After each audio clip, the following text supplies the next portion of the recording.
Selamat pagi, saudara-saudara yang kasih dalam Tuhan yang ada di Indonesia. Selamat sore yang ada di Amerika. Kita dikumpulkan lagi pagi hari ini, tanggal 23 September 2024 untuk melanjutkan chapter 28. Ya, kemarin sudah ada satu pertemuan dan hari ini pertemuan kedua. Sebelumnya saya akan review dulu ya, apa yang sudah sempat kita pelajari kemarin. Oke, kalau kita lihat judul dari chapter 28, ini The Covenant of Promise, perjanjian dari janji. Isu yang kemarin kita bahas di sini adalah, kalau di Efesus 2 ayat 11 ini saya baca ya, karena itu ingatlah bahwa dahulu kamu sebagai orang-orang bukan Yahudi menurut daging, yang disebut orang-orang tak bersunat oleh mereka yang menamakan dirinya sunat, yaitu sunat lahiriah yang diajarkan, yang dikerjakan oleh tangan manusia. Nah, bahwa waktu itu kamu tanpa Kristus tidak termasuk keluarga negara Israel dan tidak mendapat bagian dalam ketentuan yang dijanjikan, tanpa pengharapan dan tanpa Allah di dalam dunia. Jadi isunya di sini ada orang-orang yang bukan Yahudi yang tidak termasuk di dalam perjanjian, ya. Jadi ada pengecualian ya. Namun ya, bahwa sekarang perjanjian yang baru telah dibuat. Nah, singkatnya orang Yahudi ada di bawah perjanjian yang lama dan orang bukan Yahudi ada di bawah perjanjian yang baru. Dikatakan di sini adalah pemahaman ini merupakan kesalahan yang besar. Kita lihat bagaimana ya. Kalau sesuai judul yang kedua dari subjudul ini, tidak ada perjanjian dengan orang kafir, ya, yaitu fakta bangsa kafir sebagai orang bukan Yahudi tidak memiliki bagian apapun dalam perjanjian janji Allah. Nah, di dalam Kristus adalah ya, sebab Kristus adalah ya bagi semua janji Allah. Itulah sebabnya oleh Dia kita mengatakan amin untuk memuliakan. Jadi di yang Yahudi ada di dalam perjanjian, yang bukan Yahudi ada di luar perjanjian. Namun ketika dari Efesus ini juga dibilang, Efesus 2 ayat 11 ya, dia bilang yang ada di dalam Kristus ya, karena dia adalah ya. Nah, di sini di 2 Korintus 1 ayat 20, sebab Kristus adalah ya bagi semua janji Allah. Itulah sebabnya oleh Dia kita mengatakan amin untuk kemuliaan Allah. Di sini kita akan lihat bahwa apa yang menjadi perbedaan sebenarnya. Kita lihat ya. Barang siapa yang mau, kan di sini dibilang begini, ini yang merah saya baca. Bangsa Yahudi adalah mereka yang tidak memiliki Kristus, ya, bangsa bukan Yahudi. Ya, jelas ya di sini. Sehingga mereka adalah tidak termasuk kewarganegaraan Israel, tidak mendapat bagian dalam ketentuan-ketentuan yang dijanjikan. Tak seorang pun dari bangsa-bangsa lain yang tidak mengenal Allah mendapat bagian dalam janji. Nah, di sini di Yohanes 6 ayat 37b dia bilang, tetapi barang siapa yang mau, ia dapat datang kepada Kristus mengambil bagian dalam janji-janji itu. Barang siapa datang kepadaku, ia tidak akan kubuang. Tetapi ketika orang bukan Yahudi melakukan hal itu, ya, apapun kewarganegaraannya, ia tidak lagi menjadi orang bukan Yahudi. Ia menjadi anggota kewargaan Israel. Jadi Kristus di sini kita lihat sebagai perantara, ya. Kristus sebagai perantara yang dulunya ada di kotak-kotakan ya. Di kotak-kotakan itu terjadi karena memang janji yang Tuhan berikan kepada Abraham itu jelas ya, melalui iman. Dan Abraham siapa? Ya, sampai kepada keturunan Yesus Kristus. Dan bahkan sampai kepada kita. Nah, di sini katakan siapa saja yang memiliki bagian dalam perjanjian Allah. Tidak seorang pun memiliki bagian dalam janji-janji itu kecuali mereka yang menerimanya. Artinya siapapun yang tanpa Kristus, ya, baik dia disebut sebagai orang Yahudi maupun bukan, juga tanpa Allah di dalam dunia, merupakan orang asing dari perjanjian-perjanjian itu. Artinya sebenarnya yang tidak bisa dapat perjanjian-perjanjian itu adalah yang di luar Kristus. Dan inilah yang diajarkan ayat pertama dari yang kita baca ya. Seorang harus berada di dalam Kristus untuk dapat menikmati manfaat dari perjanjian-perjanjian dijanjikan dan menjadi anggota dari kewarganegaraan Israel. Oleh karena itu, menjadi orang Israel berarti menjadi orang Kristen. Ini isu yang kita sudah pelajari kemarin. Dan kita lihat ada tambahan di sini. Adalah fakta yang tidak dapat disangkal bahwa kasih karunia berlimpah di Sinai, kasih karunia Allah yang membawa keselamatan karena Kristus ada di sana dengan segala kepenuhan kasih karunia dan kebenarannya. Kasih karunia dan kebenaran bertemu bersama-sama di sana, dan kebenaran serta damai sejahtera mengalir seperti sungai. Dan kalau kita masuk di sini ada 5 poin ya, perjanjian-perjanjian yang bertentangan, 5 atau 6 kalau tidak salah. Ya, 5 poin ya. Ini adalah beberapa poin keunggulan dari imam besar yang agung dibandingkan dengan para imam duniawi. Nah, kita lihat perbedaannya. Yang di poin 1, imam-imam dibuat tanpa sumpah. Ya. Nah, Tuhan bersumpah dan tidak akan menyesal. Engkau adalah imam untuk selama-lamanya menurut aturan Melkisedek. Ini perbedaannya ya. Jadi Tuhan Yesus disumpah. Yang kedua, poin kedua, imam-imam dunia ini ya memiliki waktu yang singkat ya, karena mereka dicegah oleh maut untuk tetap menjabat iman. Artinya melalui ada yang mati. Lalu karena imam-imam ini mati, artinya harus ada regenerasi. Nah, kita lihat Kristus. Tetapi Kristus hidup untuk selama-lamanya. Dan oleh karena itu, ia memiliki keimamatan yang tidak berubah. Kristus juga menjadi imam selama ia hidup. Dan ia hidup untuk selama-lamanya. Itu bedanya ya, poin kedua. Kalau imam-imam dunia ini melalui kematian dan ada regenerasi. Di poin ketiga, Imam Lewi diangkat menjadi imam berdasarkan peraturan-peraturan manusia. Keimamatan mereka hanya bersifat lahiriah, tetapi Kristus adalah imam besar menurut kuasa kehidupan yang tidak berkesudahan. Kehidupan yang menyelamatkan sampai tuntas. Ia melakukan hukum Taurat di dalam roh. Nah, yang poin keempat, kita lihat yang sudah kita bahas kemarin, imam-imam di dunia ini hanyalah pelayan-pelayan dari tempat kudus yang bersifat duniawi. Sementara Kristus duduk di sebelah kanan tahta yang maha besar di surga. Yang kelima, imam-imam di dunia hanyalah manusia berdosa seperti yang ditunjukkan oleh kefanaan mereka. Ya, kita lihat kefanaannya apa. Ya, masih terdalam pelanggaran dosa dan yang lebih nyata lagi hal kefanaan adalah melalui kematian, harus mati. Nah, Kristus menurut Roh Kudus, menurut Roh kekudusan dinyatakan oleh kebangkitannya dari antara orang mati bahwa ia adalah anak Allah yang berkuasa. Nah, dan karena itu ia saleh tanpa salah, tanpa noda, yang terpisah dari orang-orang berdosa dan lebih tinggi daripada tingkat-tingkat surga. Itu demikian yang sudah kita bahas kemarin hari Sabat pagi ya di Indonesia. Dan sekarang kita masuk kepada pembahasan saat ini. Seberapa jauh lebih baik yang kedua daripada yang pertama. Kita lihat ya. Jadi demikian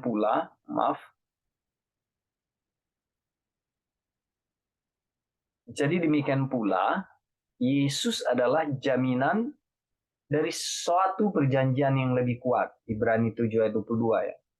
Perjanjian yang dilayani oleh Kristus sebagai imam besar jauh lebih baik daripada perjanjian yang dilayani oleh imam-imam Lewi, yang keimamatannya hanya berasal dari pembuat perjanjian di Sinai. Sama seperti Kristus, dan keimamatannya jauh lebih baik daripada keimamatan mereka. Tadi di 5 poin sudah jelaskan hal itu ya. Kita lihat Dengan kata lain, perjanjian yang mana Kristus sebagai imam besar adalah pelayan. Jauh lebih baik daripada perjanjian berasal dari Sinai. Sebagaimana Kristus lebih baik daripada manusia, sebagaimana surga lebih tinggi daripada bumi, sebagaimana tempat kudus di surga lebih besar daripada tempat kudus di bumi. Sebagaimana pekerjaan-pekerjaan Allah lebih baik daripada pekerjaan-pekerjaan daging. Karena hukum roh yang memberi hidup di dalam Kristus Yesus lebih baik daripada hukum yang berasal dari perintah daging. Karena hidup yang kekal lebih baik daripada hidup yang hanya seperti uap yang sebentar saja kelihatan lalu lenyap. Karena sumpah Allah lebih baik daripada perkataan manusia. Saudara, di judul ini, ya, seberapa jauh lebih baik yang kedua daripada yang pertama.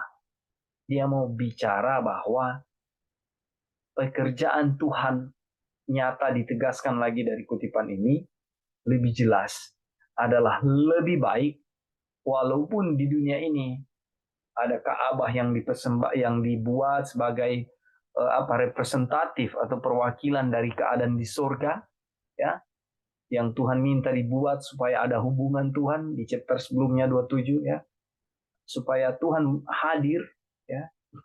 Tetapi lepas dari semua itu, ada di situ kita lihat di Ka'bah ada imam-imam, ya. Tapi penegasannya Tuhan lebih ditinggikan di sini, ya. Kenapa? Dia lebih sempurna di dalam pekerjaannya.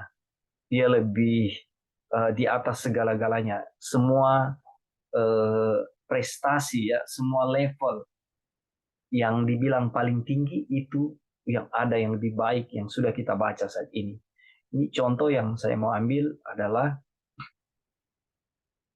hukum roh yang memberi hidup di dalam Kristus lebih baik daripada hukum berasal dari perintah daging.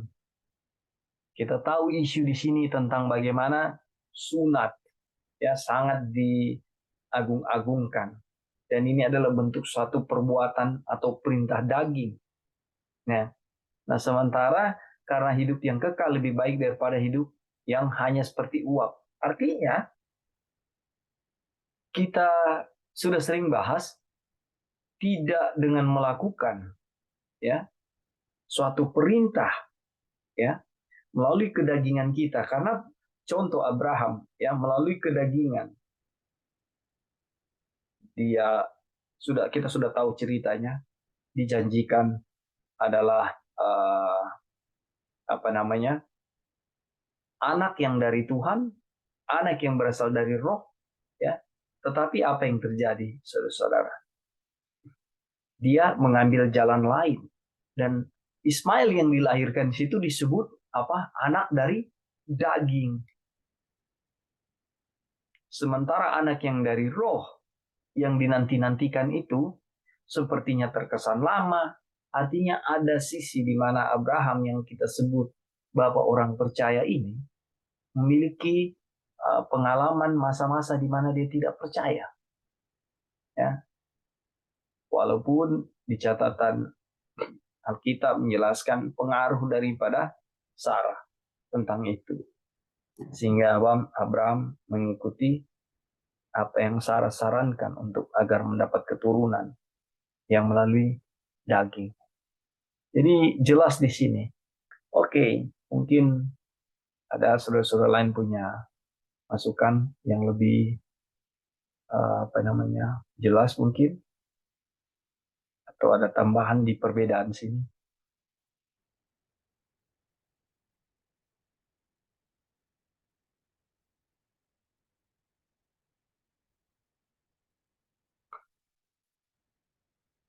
Baik, kalau belum ada, kita lanjut ya. Perbedaannya. Dan sekarang kita dapat membaca di mana letak perbedaan yang sangat besar ini. Tetapi sekarang ia telah mendapat suatu pelayanan yang jauh lebih agung karena ia menjadi pengantara dari perjanjian yang lebih mulia, yang didasarkan atas janji yang lebih tinggi. Ibrani 8 ayat 6 ya. Sebab sekiranya perjanjian yang pertama itu tidak bercacat, tidak akan dicari lagi tempat untuk yang kedua. Oke, kita lanjut. Sebab ia menegur mereka ketika ia berkata, sesungguhnya akan datang waktunya, demikian firman Tuhan, aku akan mengadakan perjanjian baru dengan kaum Israel dan dengan kaum Yehuda, bukan seperti perjanjian yang telah kuadakan dengan nenek moyang mereka. Pada waktu aku memegang tangan mereka untuk membawa mereka keluar dari tanah Mesir, sebab mereka tidak setia kepada perjanjianku, dan aku menolak mereka. Demikian firman Tuhan. Artinya ada perjanjian awal ya yang bercacat. Dikatakan kalau perjanjian awal tidak bercacat, tidak akan dicari lagi perjanjian untuk yang kedua, tempat untuk yang kedua. Dan di Ibrani 8 ayat 8 dan 9 ini dijelaskan. Sebab mereka tidak setia kepada perjanjianku, dan aku menolak mereka, demikian firman Tuhan. Ini yang terjadi. Oke, sejauh ini ada masukan dari saudara-saudara? Tambahan mungkin atau buah pemikiran?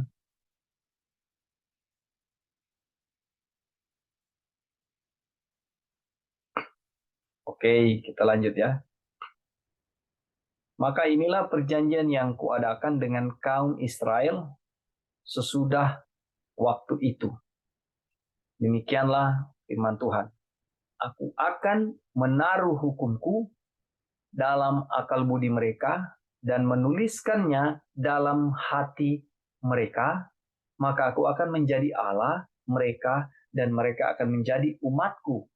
Dan mereka tidak akan mengajar lagi sesama warganya atau sesama saudaranya dengan mengatakan, kenallah Tuhan, sebab mereka semua besar kecil akan mengenal aku. Sebab aku akan menaruh belas kasihan terhadap kesalahan mereka dan tidak lagi mengingat dosa-dosa mereka. Ini perjanjian yang berikut yang Tuhan berikan. Nah, di sini ada beberapa fakta. Fakta berikut ini pasti sangat menarik perhatian. Oke, kita akan lihat ya fakta-fakta ini.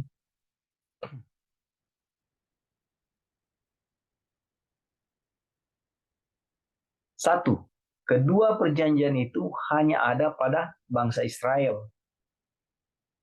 Nah, orang-orang bukan Yahudi seperti yang telah kita lihat adalah orang-orang asing dari perjanjian yang dijanjikan. Nah, selalu diakui dan bahkan diklaim bahwa mereka tidak ada hubungan dengan perjanjian yang lama. Tetapi mereka bahkan tidak memiliki hubungan dengan perjanjian yang baru. Saudara-saudara, ada yang mau tambahkan di poin nomor 1 ini? Jadi, Halo. Ya, brother, silakan. Ya, jadi di sini mau ditegaskan bahwa yang namanya Israel itu adalah yang mengikat perjanjian dengan Tuhan. Jadi Tuhan mengikat perjanjian ya itu dengan umatnya yang namanya Israel. Dan bangsa kafir itu sama sekali tidak ada ya, tidak diikat perjanjian. Dan ini juga mau menegaskan bahwa sebenarnya yang terikat perjanjian dengan Tuhan adalah yang percaya terhadap perjanjian itu, atau yang tadi ya kita yang di sebelumnya atau yang minggu lalu kita bahas yang menerima Kristus. Nah, yang menerima Kristus ini adalah orang yang percaya dengan perjanjian Tuhan, siapapun dia. Nah, yang tidak percaya, siapapun dia dari bangsa Israel, itu bukan umat Tuhan, bukan Israel. Dan orang kafir, ya, orang kafir yang sekalipun dia kafir, ketika dia percaya dengan perjanjian, dia itu adalah Israel sebenarnya. Jadi umat Tuhan yang sesungguhnya, siapakah umat Tuhan yang sesungguhnya? Itu adalah umat Tuhan yang percaya terhadap perjanjian Tuhan atau yang menerima Kristus sebagai juru selamat. Mungkin itu dulu, bro. Terima kasih. Oke, thank you. Jadi bukan Israel secara literal ya. Iya.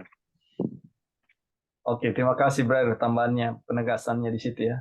Nah ini di poin kedua dia bilang begini. Kedua perjanjian itu dibuat dengan kaum Israel, baru dibilang tadi ya.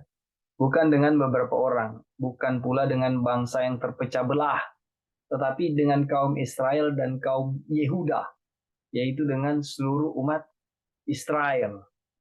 Nah, perjanjian pertama dibuat dengan seluruh Bani Israel sebelum mereka terpecah belah. Kita tahu ada Israel dan Yehuda ya. Perjanjian kedua akan dibuat ketika Allah telah mengambil Bani Israel dari antara bangsa-bangsa lain dan menjadikan mereka satu bangsa, ketika mereka tidak lagi menjadi dua bangsa dan tidak lagi terbagi menjadi dua kerajaan. Itu ceritanya. Yeskiel 37 ayat 22. Ya. Kita lihat yang ketiga. Kedua perjanjian tersebut berisi janji-janji dan didasarkan pada janji-janji tersebut. Yang keempat, perjanjian baru lebih baik daripada yang dibuat di Sinai. Ya, jadi ada dua perjanjian, saudara-saudara ya. Yang di Sinai itu suatu kegagalan, ya. Itu lebih baik. Jadi yang dibuat perjanjian baru yang dibuat yang tadi sudah kita baca ini, ya. Aku akan mengadakan perjanjian baru dengan kaum Israel dan dengan kaum Yehuda, bukan seperti perjanjian yang telah kuadakan dengan nenek moyang mereka pada waktu aku memegang tangan mereka untuk membawa mereka keluar dari tanah Mesir, sebab mereka tidak setia kepada perjanjianku. Nah, itu tadi ya. Lalu yang kelima, itu lebih baik karena janji-janji yang melandasinya lebih baik. Jadi perjanjian kedua. Yang keenam, namun akan terlihat dengan membandingkan syarat-syarat dari perjanjian yang baru dan perjanjian yang lama, bahwa akhir yang dimaksud oleh masing-masing perjanjian adalah sama. Ya. Perjanjian lama berkata, jika kamu mendengarkan suaraku, perjanjian baru berkata, aku akan menaruh hukumku dalam pikiran mereka dan menuliskannya dalam hati mereka. Sebenarnya indah sekali ya, saudara-saudara. Apalagi di kedua juga ini luar biasa. Bayangkan hukum ya dalam pikiran mereka. Aku akan menaruh, diletakkan hukum itu dalam pikiran kita dan menuliskannya dalam hati kita. Ini kayak suatu pemeteraian ya dan luar biasa pada hasilnya akan berjalan sesuai hukum itu. Masing-masing kedua hukum ini dikatakan mengacu pada hukum Allah. Keduanya memiliki kekudusan dan semua upah dari kekudusan sebagai tujuannya. Jadi semua upah dari kekudusan adalah tujuannya. Dalam perjanjian di Sinai dikatakan kepada Israel, kamu akan menjadi bagiku kerajaan imam dan bangsa yang kudus. Itulah yang sebenarnya menjadi umat Allah. Imamat yang rajani, bangsa yang kudus, umat kepunyaan Allah sendiri. 1 Petrus 2 ayat 9. Jadi jelas di sini ya saudara-saudara tentang perjanjian yang lama dan yang baru. Masing-masing mengacu pada hukum Allah, keduanya memiliki kekudusan dan upah dari kekudusan sebagai tujuan. Oke, di sini ada yang mau kasih tambahan tentang dua hukum ini. Halo, bro. Ya, silakan, Bro. Saya tidak tahu ya, apakah Wagoner dipengaruhi oleh terjemahan Alkitab sehingga dia menulis demikian. Tapi ide dari apa yang ditulis oleh Wagoner mengenai perjanjian dua perjanjian ini, eh, kalau di buku Kabar Kesukaan itu lebih jelas. Bukan lebih jelas ya, eh, mungkin bisa dibandingkan ya dengan yang ditulis Swagodaw di buku Kabar Kesukaan, bahwa sebenarnya perjanjian lama itu adalah perjanjian manusia kepada Tuhan, sedangkan perjanjian baru itu adalah perjanjian Tuhan kepada manusia. Nah, itu sesuai banget ya, sangat sesuai dengan terjemahan asli Alkitab, bahasa asli. Teman-teman kalau tadi ada Ibrani 8 ayat 9, boleh dibaca, itu bahasa aslinya. Boleh boleh balik bro, di Ibrani tadi ada penerjemahan. Ibrani 8 ayat 9. Ini, Nah, aku akan aku akan mengadakan, oh bukan. 8 ayat 9. 10, bukan. Ini berani 8 ayat 9. Ini di bawah ya. Aku akan memegang tangan mereka untuk membawa mereka. Atau yang Tunggu ya. ini, berani 8 ayat 10. Yang isinya mereka gagal melakukan, aku akan menaruh. Ini. Itu perjanjian. Nah, aku akan mengadakan perjanjian. Ini Sebab mereka perjanjian baru tidak sih. setia kepada perjanjianku. Aku akan menolak mereka. Demikian aku menolak mereka. Yang itu ya. Nah, tunggu ya, aku akan mengadakan perjanjian baru dengan. Nah, bukan seperti, ya betul, bukan seperti perjanjian. Bukan seperti perjanjian eh, yang telah kuadakan. Ini bukan Tuhan mengadakan, teman-teman. Ini DP bahasa asli. Ini ya kita baca, bukan seperti perjanjian yang dilakukan nenek moyang mereka. Jadi bukan Tuhan yang membuat perjanjian. Kemudian Mereka. terjemahan selanjutnya adalah, sewaktu aku memegang tangan mereka yang membawa mereka keluar dari tanah Mesir, sebab mereka tidak setia melakukan ketetapan-ketetapanku, maka aku menolak mereka. Demikianlah firman Tuhan. Jadi ayat 9 ini adalah berisikan perjanjian nenek moyang, bukan Tuhan yang berjanji. Oke. Dan karena mereka yang berjanji kepada Tuhan, itulah yang membuat mereka tidak setia melakukan ketetapan-ketetapan. Maka dibuatlah perjanjian baru. Aku akan menaruh hukumku ke dalam hati mereka. Dan perjanjian baru sebenarnya sama dengan perjanjian Tuhan kepada Abraham ya, di mana Tuhan yang akan membuat manusia itu jadi benar, ya, jadi setia terhadap hukum-hukum Tuhan. Jadi teman-teman, perjanjian yang pertama itu adalah perjanjian bangsa Israel untuk setia kepada Tuhan. Ya, kita tahu ya di Keluaran 19 ya, ayat 5 kalau nggak salah.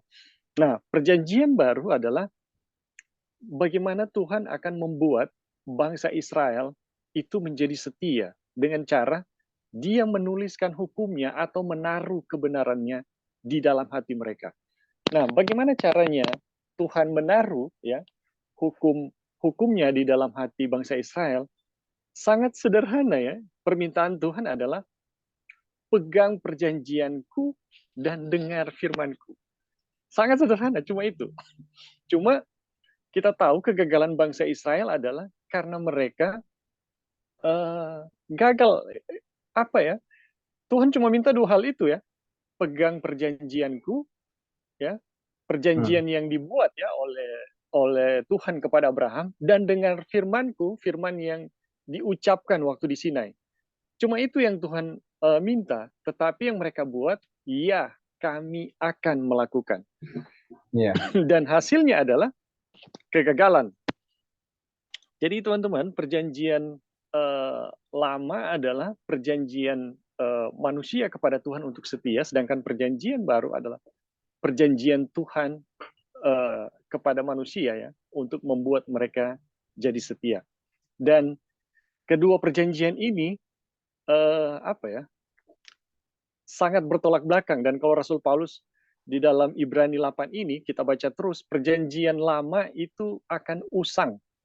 Ya, perjanjian yang pertama itu akan usang dan akan diakhiri. Kalau kita baca terus ini Ibrani 8 ya, kata-kata Paulus mengenai perjanjian lama atau perjanjian yang pertama. Tetapi perjanjian baru ini kekal, itu akan selamanya. Karena ya Tuhanlah yang berjanji. Oke, mungkin itu saja dulu bro. Terima kasih. Oke, benar. Baik, terima kasih, brother. Jadi benar ya, di mana kegagalan bangsa Israel ketika mereka menyatakan, ya Tuhan kami melakukan. Nah, ini ada di bawah sini. Jadi sudah diawali oleh Brother Ebing. Mengapa janji perjanjian lama tidak pernah diwujudkan? Nah, kita lihat di sini, itu yang tadi Brother Ebing jelaskan. Tetapi janji perjanjian itu di Sinai tidak pernah terwujud. Dan karena alasan itulah janji-janji itu salah. Nah, janji-janji perjanjian itu semuanya bergantung pada orang-orang. Mereka berkata, semua yang difirmankan Tuhan akan kami lakukan. Mereka berjanji untuk menaati perintah-perintahnya meskipun mereka telah menunjukkan ketidakmampuan mereka untuk melakukan sesuatu sendiri. Saudara, ini ironis sekali. Jadi, dari mereka bersungut-sungut tidak ada air, ini sudah satu kegagalan. Ya kan? Mereka tidak percaya. Mereka bilang di rangkaian Everlasting Covenant ini, perjanjian kekal ini kita sudah bahas di chapter 12, 13, 15 itu. Ya, sampai 20 itu di mana nih orang-orang Israel bilang, sebenarnya Tuhan ada di mana sih? Apakah ada Tuhan bersama-sama dengan kita? Ini suatu persungutan yang adalah sebenarnya dalam konteks kita di chapter 28 ini mau bilang ini suatu kegagalan. Ya. Lalu apalagi persungutan mereka. Tapi di situ kan Tuhan menyatakan kuasanya ya, melalui batu keluar air yang manis. Ya. Lalu apalagi waktu Musa naik ke atas gunung bertemu dengan Tuhan, ya. Ketika dia turun, di mana ada di bawah sudah ada golden calf atau lembu emas yang dibuat, ya, dan ada pesta di situ penyembahan terhadap berhala. Disitulah dua loh batu pertama dihancurkan oleh Musa. Kita tahu ceritanya. Ya. Nah, dari serangkaian kegagalan-kegagalan ini, ya, yang paling menyolok, ya ketidakpercayaan bangsa Israel ini, mulai dari air itu, lalu kepada lembu emas, ya, persungutan-persungutan. Nah, ketika janji ini diberikan, ya, dibilang begini, semua yang difirmankan Tuhan akan kami lakukan. Makanya saya bilang tadi ironi. Mereka berjanji untuk menaati perintah-perintahnya, meskipun mereka di sini telah menunjukkan ketidakmampuan mereka untuk melakukan sesuatu sendiri. Jadi sebenarnya penyangkalan mereka akan hukum-hukum itu sudah lebih dulu nyata sebelum mereka memberikan pernyataan bahwa mereka akan melakukan hukum-hukum itu. Baik, ada tambahan? Saudara-saudara lihat ya bagaimana ketika kita berusaha dengan segala kemampuan kita untuk menaati hukum, ya, membawa keadaan itu membawa kita kepada posisi bagaimana bangsa Israel dulu, ya, yang mengatakan sanggup. Saudara, kalau kita tidak dapat tuntunan Roh Kudus untuk memahami statement ini atau ayat ini, ya, memang terlihatnya bagus. Bangsa Israel bilang, ya kami akan melakukannya Tuhan. Di sini terkesan bahwa umat-umat Israel pada waktu itu mereka kayak eager, ya, kayak antusias, mau menurut. Terlihat baik sekali kan? Terlihat mulia tujuannya. Iya, kami akan melakukan perintah-perintahmu.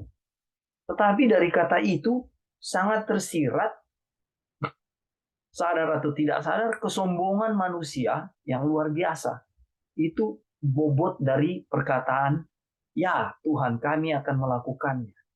Kami akan melakukan semua perintah-perintah Tuhan. semua yang difirmankan Tuhan.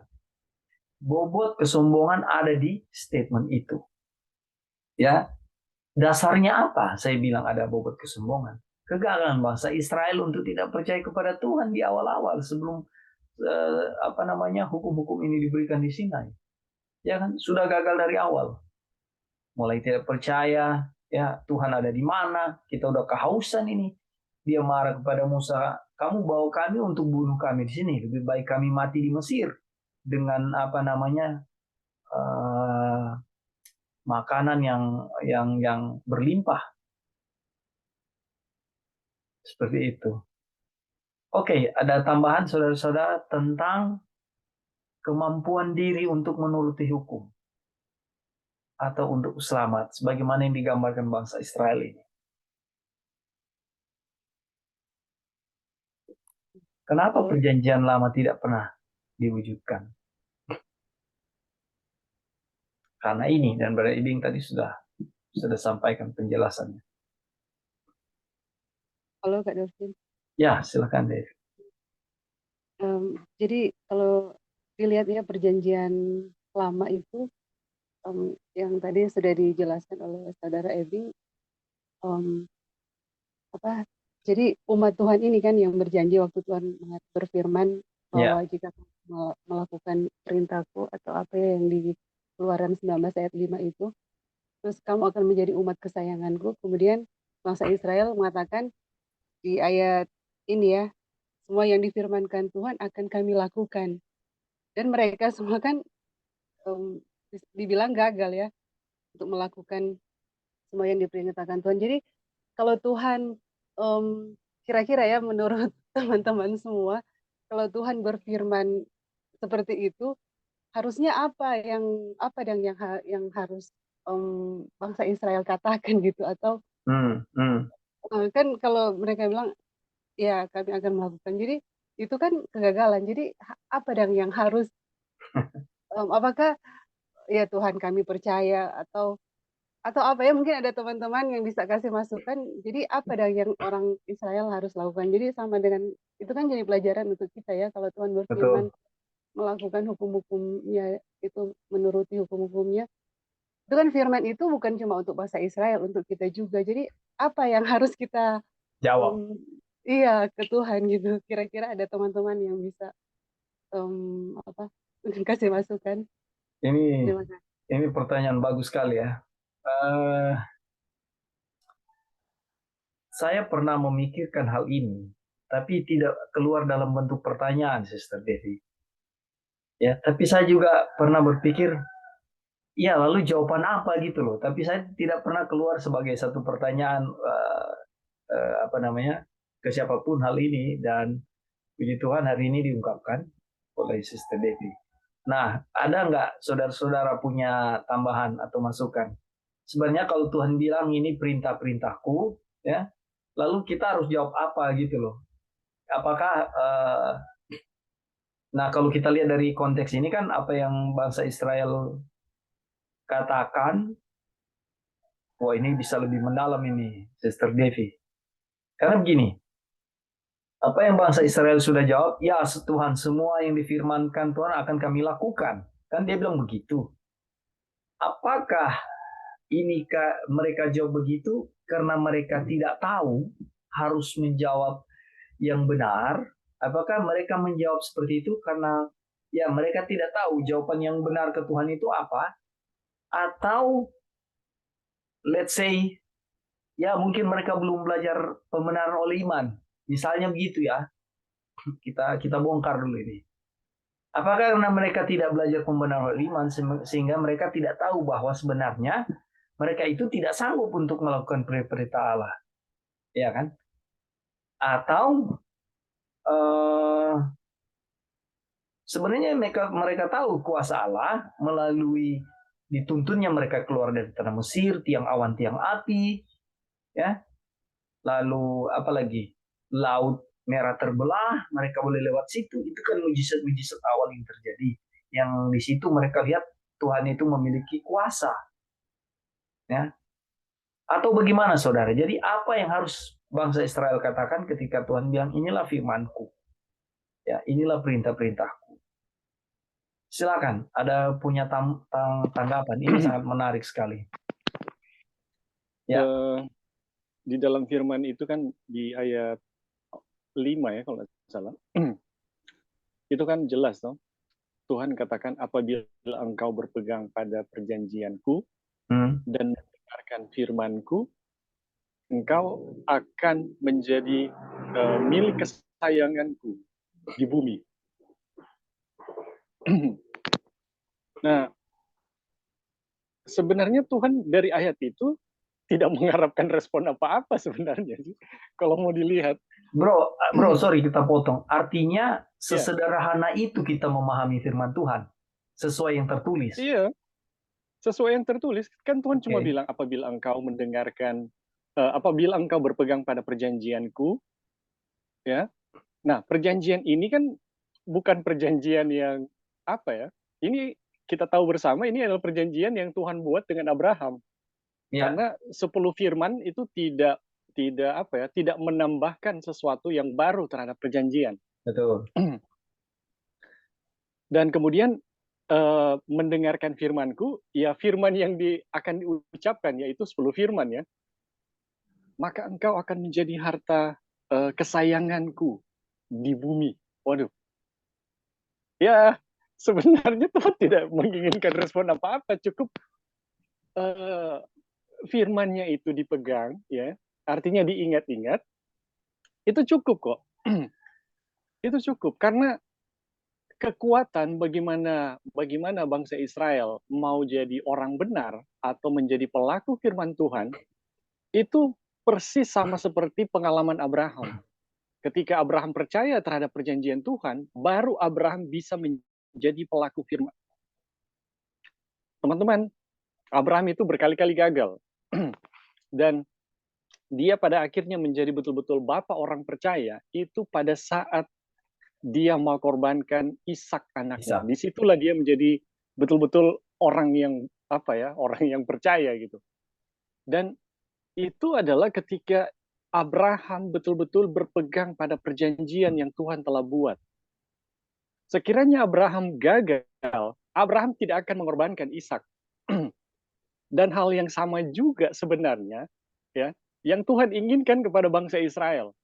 Pegang perjanjian, maka firman yang mereka dengar saat di Sinai itu akan menjadi bagian mereka. Menggenapi perjanjian baru ya. Perjanjian baru atau perjanjian dengan Abraham di mana Tuhan membuat manusia berdosa jadi orang benar. Jadi apakah Tuhan menginginkan respon? Ya Tuhan yang Tuhan inginkan firman-Nya itu disimpan di dalam hati. Mungkin itu ya yang kita bisa berikan. Oke, itu aja. Dari Brother Ebing. Terima kasih. Ada yang lain saudara-saudara?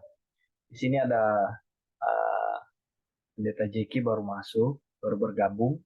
Jadi pendeta di sini ada kasus ya, di mana kegagalan bangsa Israel itu kan waktu Tuhan berikan hukum-hukum itu, 10 hukum di Sinai, kan? Kegagalan bangsa Israel ketika mereka bilang semua yang difirmankan Tuhan akan kami lakukan.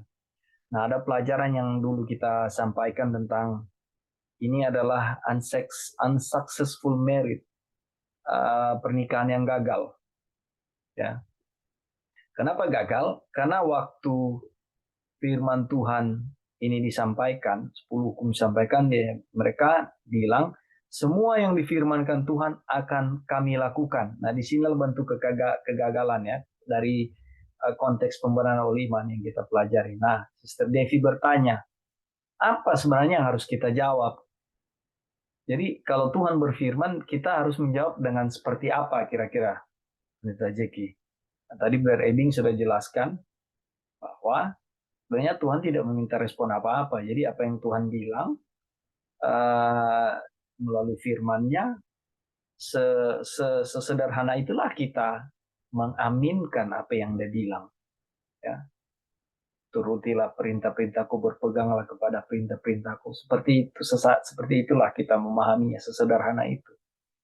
Nah, tadi saya lempar kasus bahwa kenapa bangsa Israel ini sebenarnya? Mengapa mereka jawab ya? Apakah mereka belum belajar pembenaran oleh iman? Mereka tidak tahu, atau mereka sudah tahu melalui Tuhan itu berkuasa, Laut Merah terbelah, tulah-tulah yang ada di Mesir, lalu ada tiang awan, tiang api, lalu air dari batu keluar ketika mereka bersungut-sungut. Harusnya itu kan jadi satu petunjuk bahwa Tuhan itu berkuasa dan Tuhan satu-satunya di atas segala lini kehidupan kita. Kan? Pertanyaan Sister Devi. Jadi seharusnya kita jawab apa? Apakah pendeta kira-kira bisa kasih tambahan? Ya, kalau saya dihadapkan kepada hukum, jawaban saya apa? Jawaban saya adalah, kasihanilah aku ya Tuhan, karena aku orang yang lemah dan berdosa. Engkaulah yang membentuk aku, bentuklah aku sesuai dengan peta Allah yang semula. Dan kita mengertinya bahwa 10 hukum itu adalah peta Allah sendiri. Jadi kita mau supaya Tuhanlah yang mengembalikan peta Allah yang semula itu di dalam diri saya dengan membentuk saya kembali. Jadi maksudnya di sini adalah, ya kita jawabnya adalah, kasihanilah aku ya Tuhan, karena hamba-Mu ini lemah dan tidak berdaya. Engkaulah Tuhan kami, Allah kami, yang telah menyerahkan anaknya yang tunggal, dan supaya saya dibentuk kembali.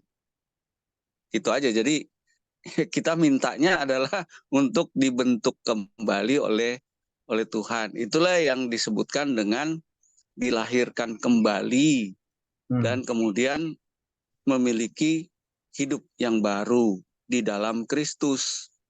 Nah, seperti itu. Jadi ketika kita dihadapkan kepada hukum, justru di situ kita harus menyadari bahwa kita adalah orang berdosa. Itu sebabnya jawaban kita adalah, kasihanilah kami orang berdosa ini. Saya orang berdosa ini. Terima kasih. Terima kasih, Pendeta Jeki. Oke. Sister Devi, bagaimana? Iya, iya, terima kasih ya untuk tanggapannya, dan memang sangat menguatkan. Dan apa yang Pendeta Jeki bilang itu sebenarnya sama juga ya dengan yang kita pikirkan. Kalau berhadapan dengan hukum Tuhan supaya kita mengasihi orang, itu memang bekerja. Kalau kita bilang, Tuhan, saya tidak mampu untuk melakukan hukum-hukum. Aduh, itu sangat bekerja ketika ada sesuatu pertentangan yang membuat saya jadi nggak suka sama seseorang atau apa gitu. Itu ketika datang kepada Tuhan dan mengakui, Tuhan, saya tidak mampu melakukan hukum-hukum. Aduh, itu langsung berubah. Itu apa, hati itu seperti apa ya, begitu ajaib lah Tuhan mengubah ya. Itu dari pengalaman juga ya yang saya pribadi alami. Itu aja Kak, terima kasih. Baik, terima kasih untuk pertanyaan, terima kasih untuk jawaban-jawabannya di sana.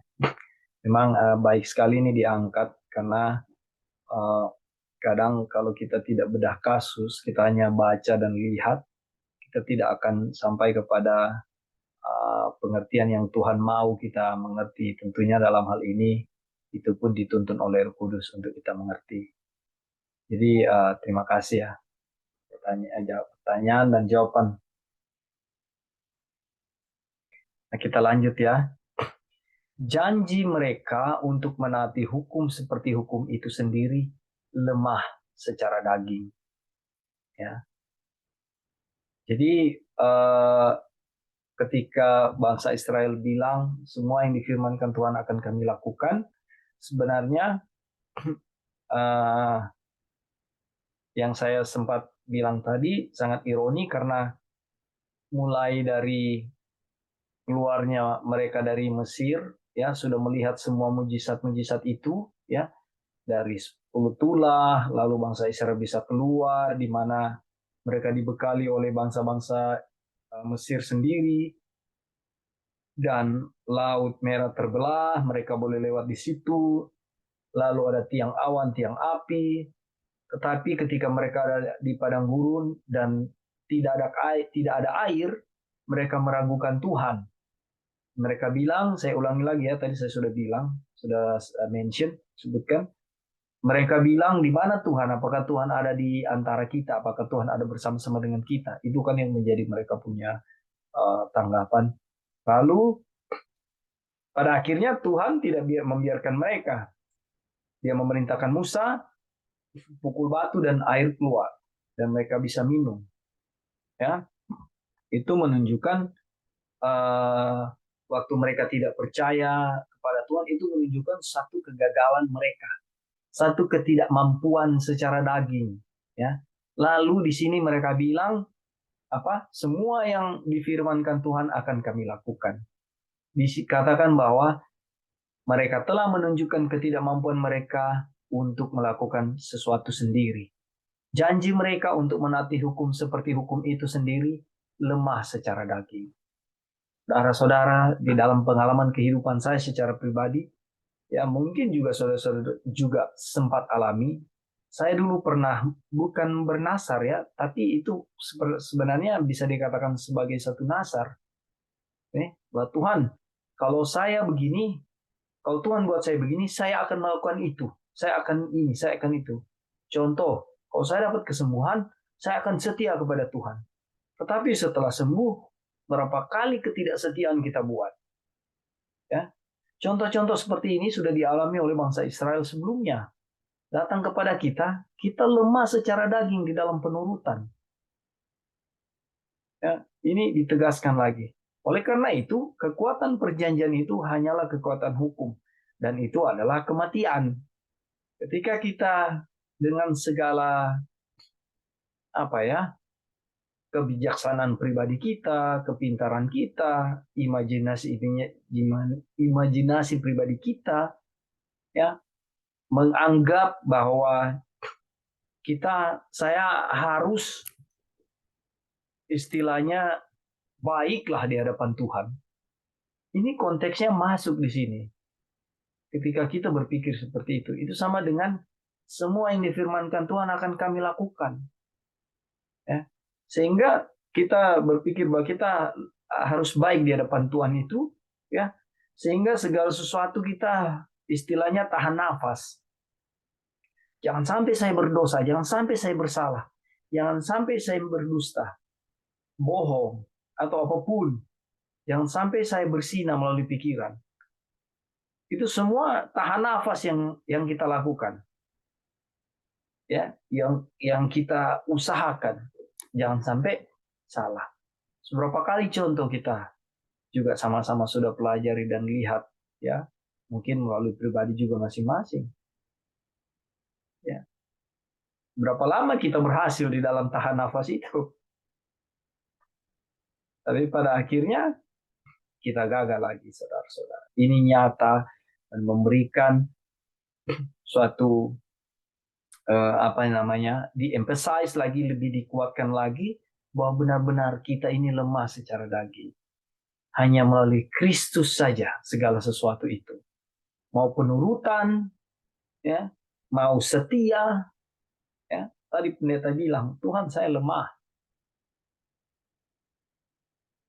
Saya orang berdosa. Saya nggak bisa apa-apa. Itu jelas. Oke, sebelum lanjut ada tambahan di sini saudara-saudara?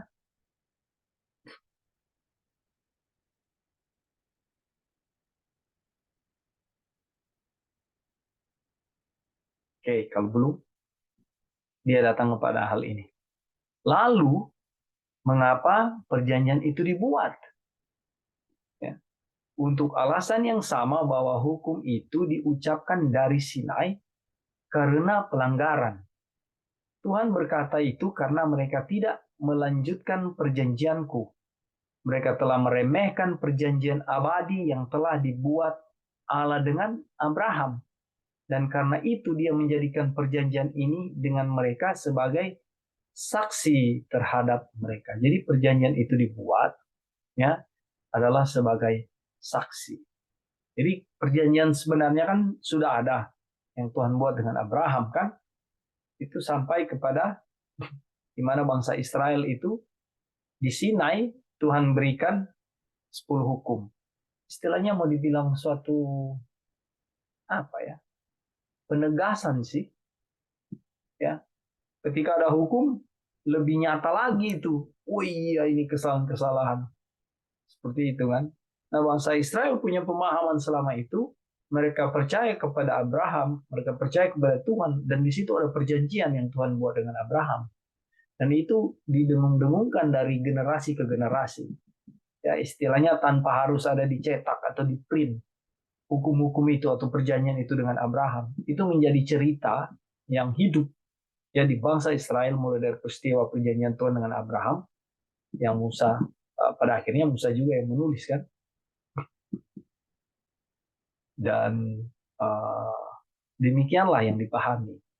Jadi hukum dibuat, perjanjian dibuat ya untuk menjadikan perjanjian ini dengan mereka sebagai saksi terhadap mereka. Oke, saudara-saudara ada tambahan di sini? Iya, jadi perjanjian dibuat oleh Tuhan dan hukum itu diucapkan ya di Sinai, itu sebenarnya alasannya sama, karena manusia melanggar. Ya. Karena manusia melanggar. Dan teman-teman, sebenarnya tujuannya sama ya, tujuannya sama, baik hukum diberikan maupun perjanjian, supaya manusia itu jadi orang benar, ya, jadi orang benar seperti yang dialami oleh Abraham. Tetapi apa yang terjadi di Sinai, ya, apa yang terjadi di Sinai, ini mau menunjukkan bahwa mereka sebenarnya telah melupakan perjanjian yang telah Tuhan buat ya kepada Abraham waktu Abraham ya. Dan itu merupakan satu perjanjian kekal. Oke, mungkin itu aja dulu, Bro. Baik, terima kasih brother makanannya. Ada yang lain mungkin?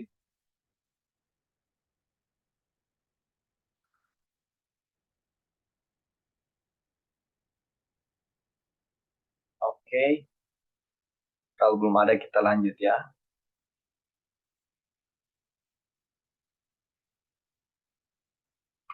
Perjanjian dengan Abraham memadai.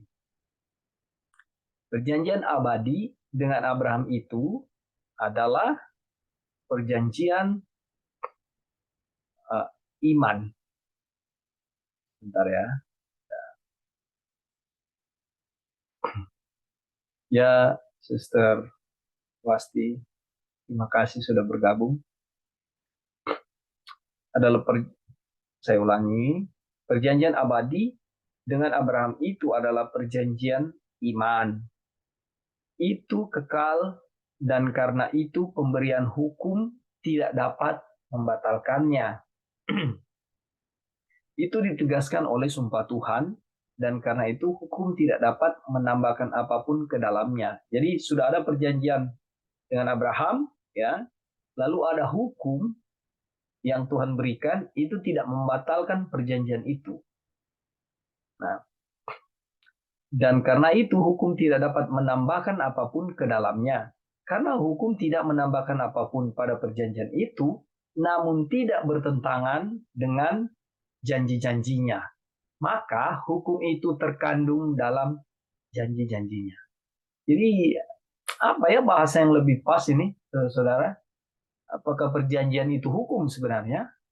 Atau hukum itu adalah perjanjian? Perjanjian Allah dengan Abraham meyakini, ya silakan. Ya, jadi hukum itu adalah sesuatu yang Tuhan janjikan seperti perjanjian baru ya, aku akan menaruh hukum. Apa juga yang dialami oleh Abraham menjadi orang benar, itu adalah Tuhan menaruh hukumnya.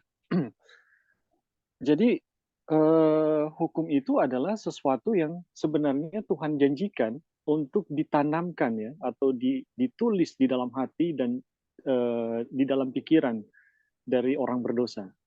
Jadi kenapa hukum itu harus ada, diketahui? Ya karena memang itu adalah bagian yang akan Tuhan buat ya ke dalam diri manusia, bukan manusia yang harus buat itu gitu. Ya bro, mungkin itu dulu. Oke, bahasa lainnya apakah lebih tepat dengan kata emphasize atau lebih ditekankan lagi? Jadi sudah ada perjanjian, lalu ketika hukum diberikan lebih ditekankan lagi di situ. Kira-kira begitu ya, brother? Jangan, maksudnya saya nggak mau salah dalam pemahaman ini. Apakah janji-janji itu hukum itu sendiri atau hukum itu adalah sebenarnya janji-janji? Tadi brother sudah jelaskan seperti itu ya. Kan sudah ada gini, brother. Kan sudah ada perjanjian, ya toh? Ya. Abraham dengan Tuhan. Lama nih sampai pada keluarnya bangsa Israel Mesir. Dan ini kan didengungkan dari generasi ke generasi. Lalu di Sinai Tuhan beri ini loh 10 hukum itu. Apakah 10 hukum ini loh penegasan dari perjanjianku dengan Abraham atau sebenarnya itu sama aja? Karena di ayat lain dibilang dengan adanya hukum diberikan itu lebih jelas lagi, dosa-dosa lebih nampak lagi, ya kan? Benar juga sih, karena kalau saya misalnya saya mau naik ke Gunung Lokon, tidak ada yang bilang jalannya lewat mana. Saya tidak tahu saya mau naik dari mana. Saya bisa masuk dari hutan-hutan, dari yang mana itu bukan jalannya. Tapi waktu 10 hukum diberikan, oh iya ya jangan membunuh. Oh iya ya ini harus sabat. Oh iya, kira-kira bagaimana? Ya dia punya dua kepentingan bro. Yang pertama menginsafkan manusia waktu itu ya, bangsa Israel dalam hal ini, bangsa Israel, karena mereka sebenarnya telah meninggalkan perjanjian Tuhan. Buktinya apa? Itu dari persungutan-persungutan ketika Tuhan sendiri yang memimpin mereka. Kalau mereka berjalan dengan iman, percaya kepada perjanjian Tuhan ya, kepada Tuhan atau perjanjian Tuhan, 10 hukum itu tidak akan pernah diucapkan gitu. Tapi karena mereka tidak percaya ya kepada Tuhan dan perjanjian-perjanjian Tuhan, makanya 10 hukum itu perlu ditegaskan, perlu diucapkan untuk menginsafkan mereka. Sebenarnya mereka telah meninggalkan perjanjian itu. Dan itu kepentingan pertama ya, menginsafkan. Dan kepentingan kedua adalah sebenarnya perjanjian yang Tuhan buat kepada bangsa Israel atau kepada Abraham itu sebenarnya akan menaruh 10 hukum yang menginsafkan mereka itu ke dalam hati. Jadi hukum yang pertamanya menginsafkan ya, itu penting ya, itu penting sebelum mereka betul-betul percaya kepada Tuhan atau sebelum mereka percaya sepenuhnya kepada Tuhan.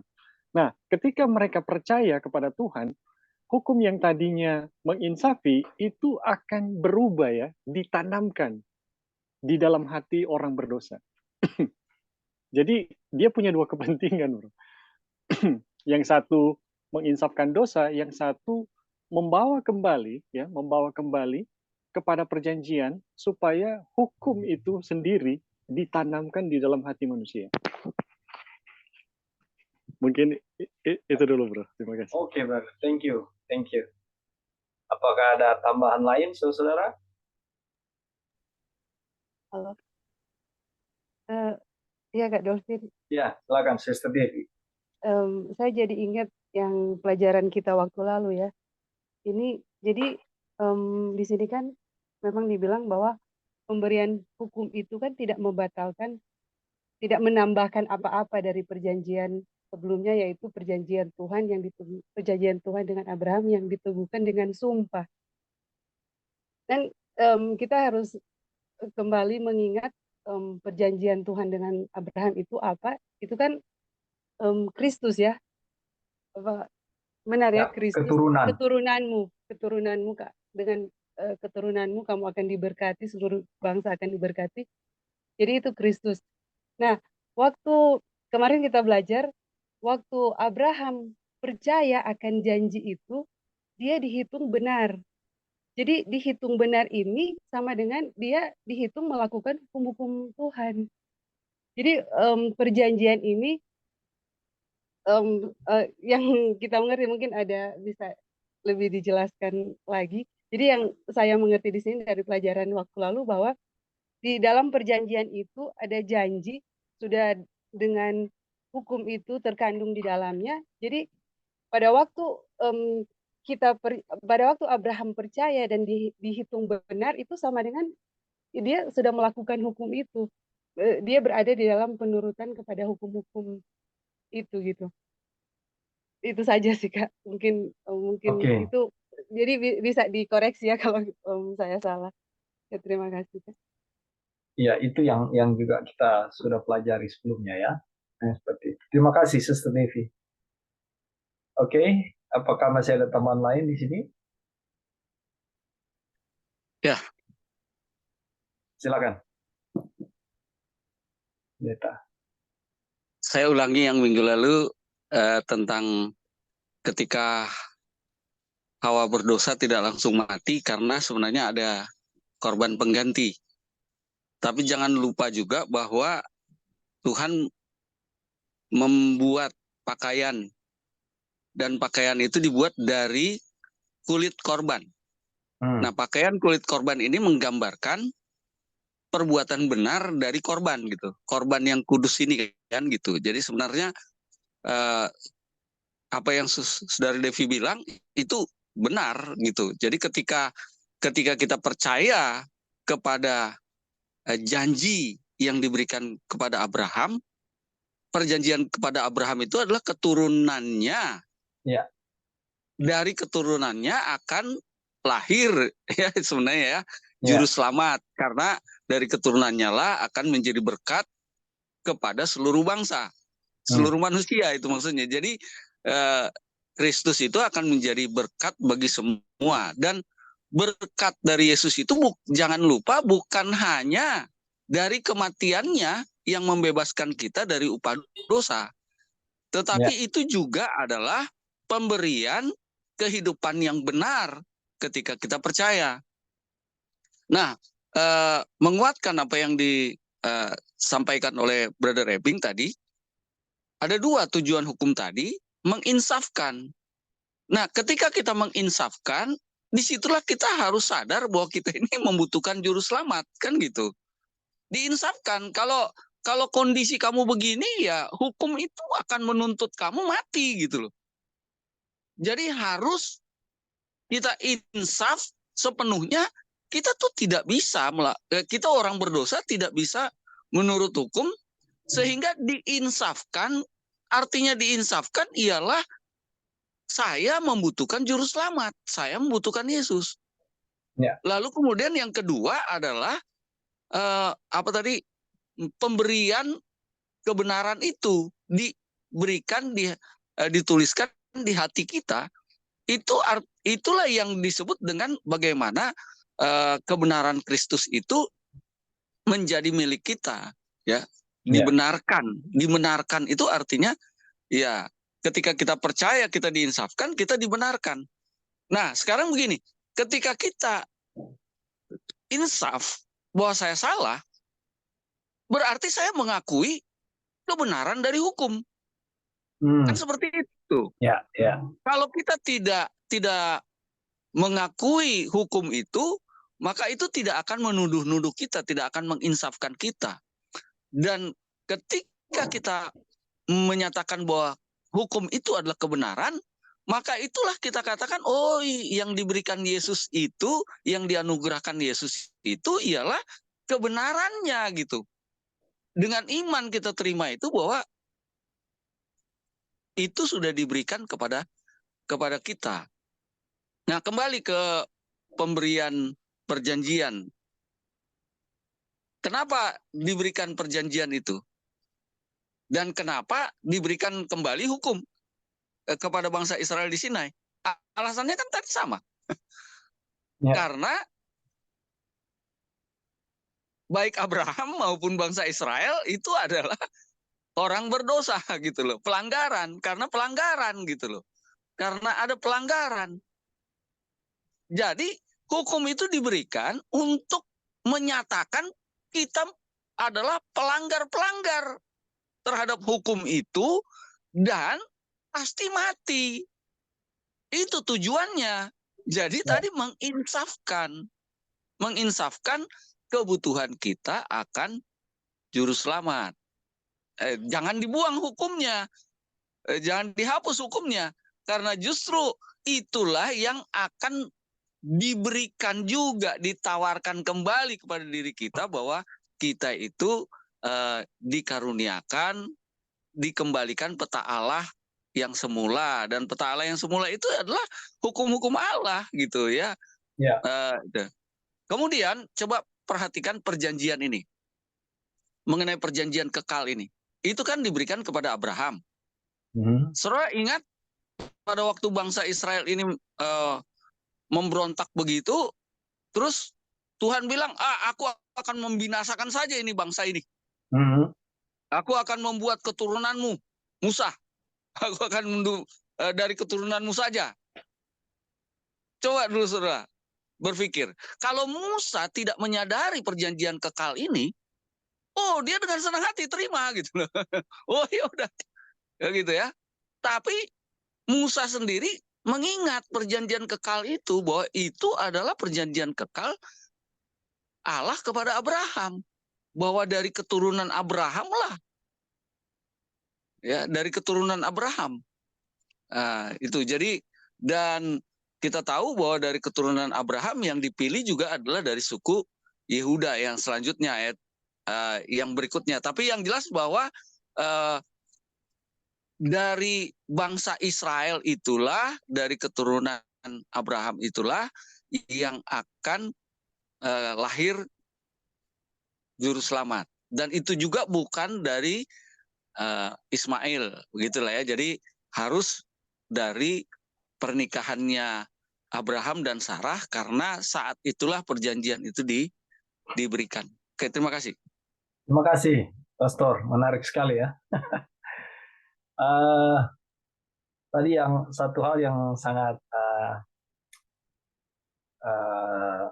membuat saya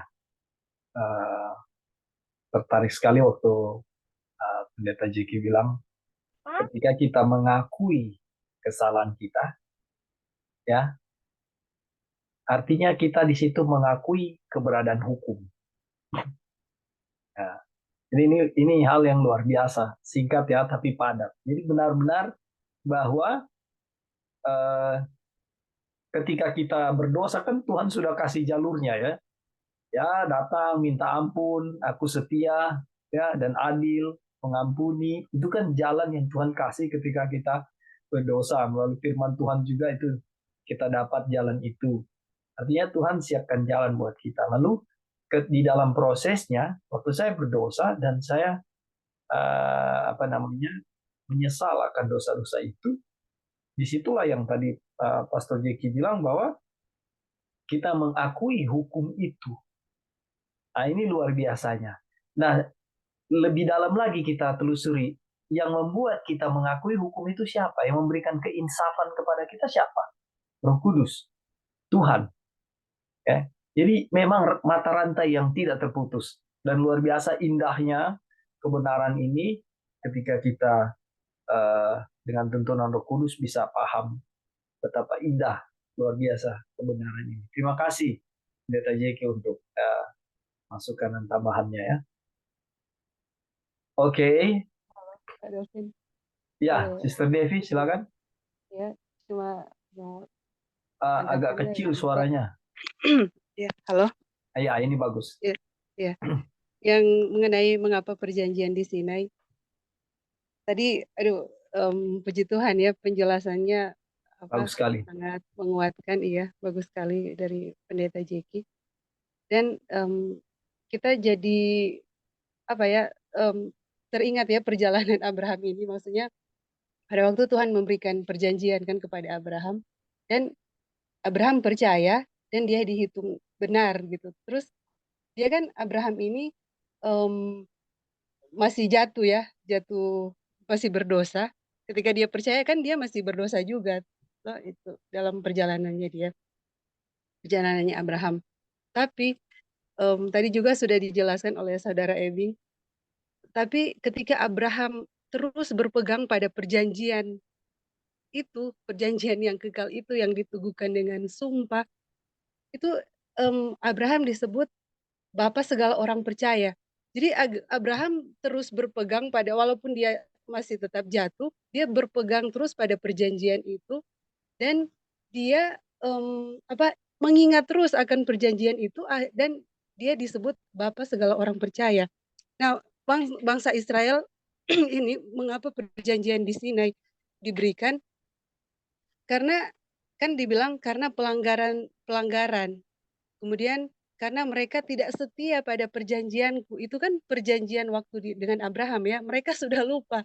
Jadi pada waktu, kalau kita ingat ya, bangsa Israel ini, pada waktu mereka di Mesir, mereka itu begitu banyak penyembahan-penyembahan berhala, begitu banyak kepalsuan ya, penipuan-penipuan setan yang ya pasti mereka sudah melupakan perjanjian ini, perjanjian Tuhan yang kekal ini. Jadi pemberian pemberian perjanjian Tuhan di Sinai itu yang membuat mereka, oh Tuhan, kami akan melakukan firman-Mu. Itu kan karena mereka sudah melupakan perjanjian Abraham ini. Kalau Abraham kan dia percaya, tapi mereka mau melakukan. Karena kehidupan mereka di Mesir itu, mereka melupakan perjanjian ini. Dan coba ya kita kembali ke chapter yang sebelumnya. Waktu Tuhan berfirman di dalam Maleakhi 4 ayat 4, ingat pemberian hukum di Sinai. Jadi pemberian hukum di Sinai itu kan karena bangsa Israel sudah melupakan perjanjian Tuhan yang kekal itu dengan Abraham. Jadi pada waktu Tuhan mengatakan ingat pemberian hukum di Sinai, dan itu akan berhubungan dengan kecurahan Roh Kudus, maksudnya akan berhubungan dengan kuasa Elia itu. Jadi ini Tuhan tidak suruh melakukan hukum-hukum itu ya. Tuhan cuma menyuruh kita ingat akan pemberian hukum di Sinai sebelum hari Tuhan yang hebat dan dahsyat itu. Dan Tuhan berfirman, aku akan, supaya aku tidak membinasakan total. Jadi kita disuruh ingat pemberian hukum di Sinai itu. Apa itu pemberian hukum di Sinai itu? Tadi sudah dijelaskan oleh Pendeta Jeki ya, bagaimana dengan pemberian hukum itu. Kita bisa melihat, saya ini betul-betul orang yang pantas binasa, saya harusnya mati, dan dengan merasakan keadaan saya itu akan merasakan kebutuhan yang besar. Itu pelajaran yang lalu juga ya, kebutuhan yang besar akan perjanjian itu, akan Kristus gitu, kebutuhan yang besar akan Kristus, yaitu perjanjian kekal itu. Jadi pada waktu kita ingat pada waktu kita ingat pemberian hukum di Sinai, kita akan mengingat perjanjian kekal itu gitu yang ada di Abraham. Jadi kita disuruh ingat terus itu. Jadi dalam perjalanan kita itu, untuk perjalanan kita sekarang ini ya, jadi pelajaran dari bangsa Israel. Aduh, mereka lupa, akhirnya mereka gagal. Jadi kita itu disuruh Tuhan untuk ingat terus ini perjanjian ini. Kita cuma disuruh ingat, kita tidak disuruh Tuhan untuk lakukan hukum-hukum itu. Tapi kita disuruh ingat, karena apa ya? Ketika kita mengingat pemberian hukum di Sinai itu kalau tidak salah Pendeta Jeki juga sudah menjelaskan waktu lalu bahwa kita itu tidak akan melihat kebenaran. Maksudnya kita akan selalu dengan hati bahwa aduh, tidak ada kebaikan sedikit pun dalam diri saya, tidak ada kelayakan sedikit pun. Kita tidak bisa dengan pemberian hukum itu kita tidak bisa berkata, oh saya sudah ada kebaikan, jadi saya sudah layak untuk mendapatkan berkat gitu. Atau aduh, tidak akan, karena kuasa Roh Kudus itu tidak akan pernah sempurna di dalam kita kalau ada kebenaran, kalau kita merasa sedikit aja kebaikan dalam diri saya atau kelayakan dalam diri saya, itu kuasa Roh Kudus tidak akan bisa bekerja dengan sempurna. Dan kita disuruh ingat perjanjian, pemberian hukum di Sinai, dan dengan demikian mengingat perjanjian kekal itu, hukum itu Tuhan bilang, aku akan menaruh hukum-hukumku. Jadi bukan saya yang berusaha melakukan hukum, tapi Tuhan yang akan melakukannya. Jadi kita hanya mengingat itu, dan Tuhan bilang, aku akan menaruh hukum-hukumku di dalam pikiranmu, dan aku akan menuliskannya di dalam hatimu. Aduh, ini kan satu, satu kita tidak bisa bilang lagi apa, tapi Tuhan menyuruh kita untuk ingat terus ini, supaya hukum itu betul-betul akan dituliskan di dalam hati kita, dan kuasa Roh Kudus itu, kuasa Elia itu akan dicurahkan dengan sempurna, dan maksudnya jadi di dalam kita yang mengingat itu, dan kuasa itu akan sempurna di dalam kita. Jadi, aduh, ini sangat menguatkan sekali. Terima kasih Kak Dol. Puji Tuhan. Terima kasih Sister Devi untuk penegasannya ya. Di sini kita lihat ya, perjanjian Allah dengan Abraham meyakinkan dia dan keturunannya kebenaran hukum oleh iman, bukan dengan perbuatan tetapi dengan iman. Ini yang sudah kita bahas dari tadi ya, dan ini jelas ya, dengan iman penekanannya. Oke, kita lanjut lagi, kita sampai di halaman 8 ini aja ya. Sebentar lagi kita selesai. Ruang lingkupnya. Perjanjian dengan Abraham begitu luas cakupannya sehingga mencakup semua bangsa. Bahkan semua keluarga di bumi itu adalah perjanjian itu. Yang didukung oleh sumpah Allah yang dengannya kita sekarang memiliki keyakinan dan harapan untuk datang kepada Yesus, yang di dalamnya telah diteguhkan berdasarkan perjanjian itu, dan hanya itu setiap orang menerima berkat Allah karena salib Kristus hanya membawa berkat Abraham ke atas kita. Jadi memang benar-benar posisi Kristus ini sebagai pengantara kita ya dengan surga, dan juga penegasan sebagaimana janji Tuhan dengan perjanjian yang Tuhan buat dengan Abraham itu ya, dalam bentuk Yesus Kristus sebagai penebus kita, karena salib Kristus hanya membawa berkat Abraham ke atas kita. Lalu jaminannya ini kutipan kita yang terakhir ya. Perjanjian itu sepenuhnya berdasarkan iman ya, makanya kita tahu bahwa Abraham dijuluki ya bapak orang percaya. Dan itulah sebabnya perjanjian itu menjamin keselamatan. Karena oleh kasih karunia kamu diselamatkan oleh iman. Dan itu bukan hasil usahamu. Itu pemberian Allah, bukan hasil pekerjaanmu. Jangan ada orang yang memegahkan diri. Ini Efesus 2 ayat 8 dan 9 ini sebenarnya sangat jelas sekali menyatakan bahwa kita ini nggak bisa apa-apa. Dan posisi iman itu sangat jelas. Sejarah Abraham sangat menekankan fakta bahwa keselamatan sepenuhnya berasal dari Allah. Keselamatan sepenuhnya berasal dari Tuhan. Dan bukan oleh kuasa manusia. Ya, sekali lagi kita ditekankan hal itu. Roma 1 ayat 16 dia bilang, kekuasaan adalah milik Allah dan Injil adalah kekuatan Allah yang menyelamatkan setiap orang yang percaya. Artinya begini, saya mau selamat, apa panduan saya? Firman Tuhan. Kan seperti itu. Apa pegangan saya? Injil. Tidak ada lain. Bukan saya mau selamat, saya harus rajin mengikuti semua liturgi gereja. Ya. Atau saya mau selamat, saya harus menyumbang gereja. Misalnya. Saya mau selamat, saya harus setia di dalam perpuluhan. Saya harus setia di dalam istilahnya bersekutu, ya, tidak menghindari jam-jam perbaktian. Itu kan firman semua sebenarnya, ya. Tetapi usaha untuk melakukan firman itulah yang ditekankan di sini, sebenarnya bertentangan dengan apa yang Tuhan bilang. Karena kita tidak bisa apa-apa, manusia berdosa, ya. Usaha untuk melakukan firman itu yang menjadi satu kesalahan, ya, sehingga rananya jadi salah, ya.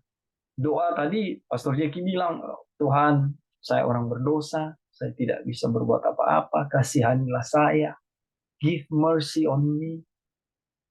Itu kan di Lukas 18, doa dari pemungut cukai. Bagaimana doa dari orang Farisi? Tuhan, saya berpuasa 2 minggu sekali, saya memberikan perpuluhan, saya tidak seperti orang itu, saya menuruti semua kehendak Tuhan. Itu kan doanya orang. Tapi orang Farisi ini, ya, dia bilang, Tuhan kasihanilah saya orang berdosa. Ya, bahkan dia jauh dari altar. Sementara orang Farisi berdiri di depan altar. Dia jauh, pemungut cukai ini merasa dia sangat berdosa dan tidak layak. Dia jauh dari altar, dia menunduk, menengadah ke atas pun, menghadap ke altar dia tidak berani. Ini yang tadi Pendeta Jeki bilang. Doa. Ya, cara kita berdoa, cara kita menyikapi firman Tuhan. Ya. Jadi yang salah adalah usaha untuk melakukan firman Tuhan itu. Tuhan bilang, firman Tuhan bilang, jangan menghindari jam-jam kebaktian, kan? Di mana ada 2-3 orang berkumpul di situ aku ada. Artinya harus rajin di dalam kebaktian dong, harus rajin dalam persekutuan. Tidak ada yang salah itu.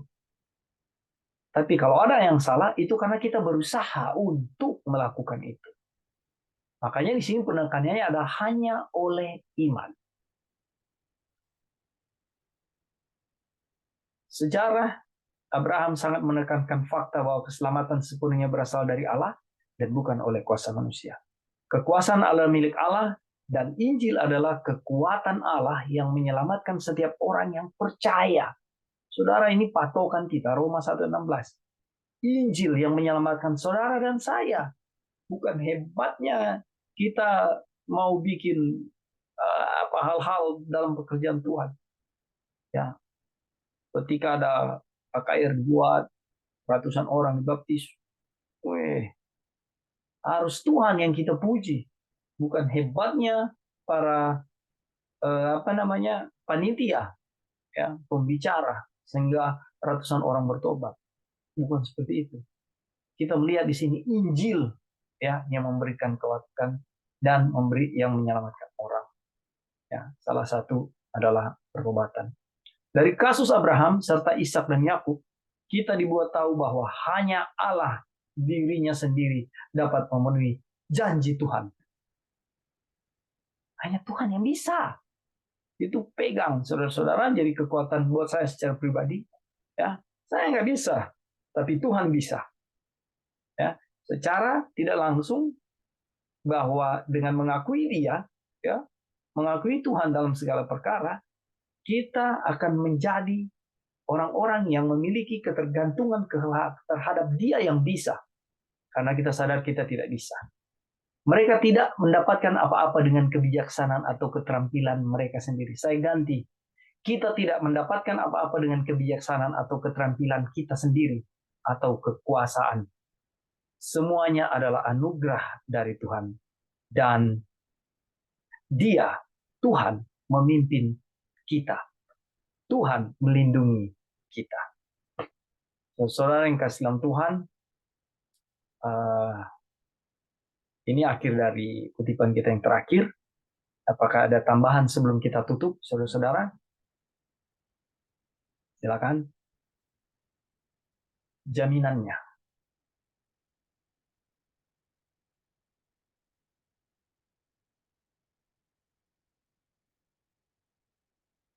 Oke, baik saudara-saudara. Kalau sudah ada tambahan, demikianlah yang Kalau sudah. Ya, silakan. ya, jadi sangat jelas ya dari apa yang kita pelajari sejauh ini bahwa yang menjamin dilaksanakannya perjanjian Tuhan untuk menuliskan hukumnya atau menjadikan manusia jadi orang benar dan mengalami berkat-berkat Tuhan yang lain ya, itu adalah Tuhan itu sendiri. Ini sangat sederhana sebenarnya, sangat sederhana.